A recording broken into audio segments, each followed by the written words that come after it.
Aujourd'hui, la question de Thomas porte sur la motivation.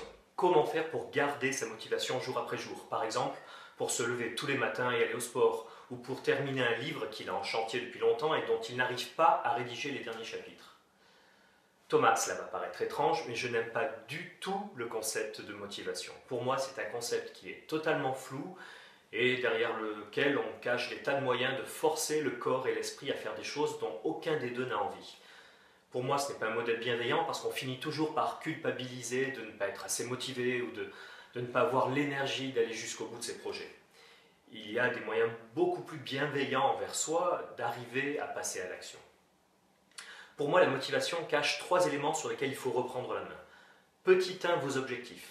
Soyez absolument clair sur vos objectifs. Planifiez-les, parlez-en, clarifiez-les.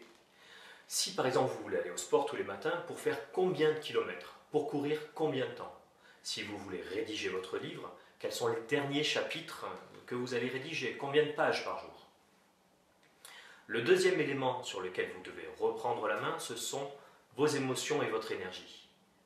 Si dès le matin vous êtes vidé en termes d'émotions, si vous n'avez plus aucune énergie dans votre corps, dans votre esprit, vous n'arriverez pas à passer à l'action. Faites attention à ce que vous mangez, à ce que vous buvez, à ce que vous mettez dans votre cerveau par rapport à ce que vous regardez sur Internet ou à la télévision. Tout cela, cela va nourrir votre niveau d'énergie et ça va vous permettre de passer à l'action beaucoup plus rapidement.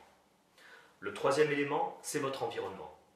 La plupart du temps, on n'arrive pas à mener son projet à terme parce qu'il y a des tas de distractions autour de nous ou parce que l'on n'a pas assez préparé son environnement pour pouvoir passer à l'action sans se poser de questions. Par exemple, est-ce que votre sac de sport est prêt la veille? Est-ce qu'il est près de la porte? Est-ce que vos clés sont à proximité pour ne pas avoir à les chercher de partout lorsque vous vous levez le matin?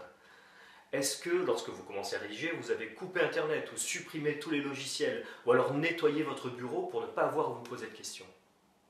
Si vous reprenez la main sur ces 3 éléments, c'est-à-dire vos objectifs, votre énergie, vos émotions et votre environnement, vous n'aurez plus jamais à vous poser de questions de motivation.